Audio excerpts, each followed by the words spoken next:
An ecological disaster hitting Texas beaches. Scientists are studying how microplastics are affecting our planet and our bodies. Rika Mudafra with our sister station in Houston has more. It's a beautiful day at Sylvan Beach Park. But trash also litters the beach, and among it, as Lisa Scobell shows us, a true environmental disaster.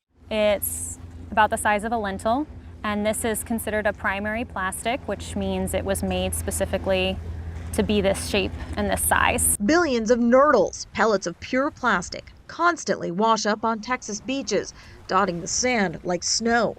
These tiny pieces of solidified oil produced by petrochemical giants often spill during transport. High winds and ocean currents spread the problem far and fast. So whether that's through trains, vehicles, or on ships, they can escape. Sometimes there is intentional dumping, and sometimes you have these large-scale spill events that occur. But as Scobell points out, little to no effort is made by companies to clean them up. You see the size of this. It looks like a fish egg.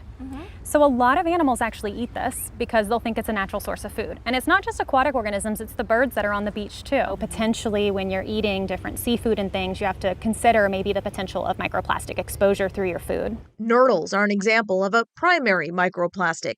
Made less than 5 millimeters in size, they're melted down to make a variety of everyday items, from clothes to grocery bags, food wrappers to artificial Christmas trees.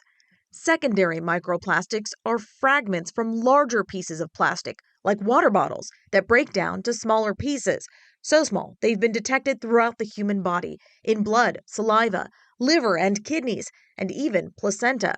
And most recently, in the clogged arteries of cardiac patients, according to a study published in the New England Journal of Medicine. Because they actually found that when they compared the people that had those little microparticles in the plaque, which was about 2/3, to the 1/3 that actually didn't have them, the ones that did have it had actually higher rates of heart attack, stroke, and peripheral arterial disease. Dr. John Higgins, a non-invasive cardiologist with UT Health, says what scientists are still trying to figure out is how exactly microplastics affect our health. Is this something that just came into your body and decided to settle down there, but is not doing anything?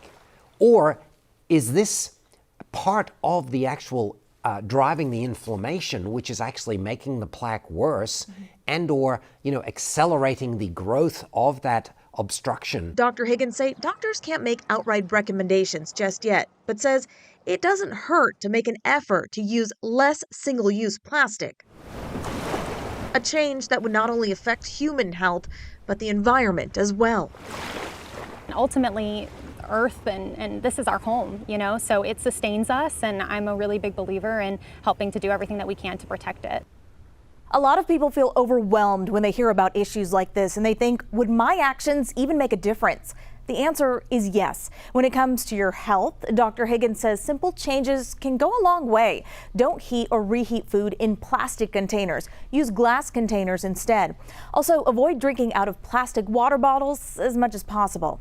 And if you're interested in cleaning up our beaches, the Galveston Bay Foundation hosts nurdle cleanups a few times a year.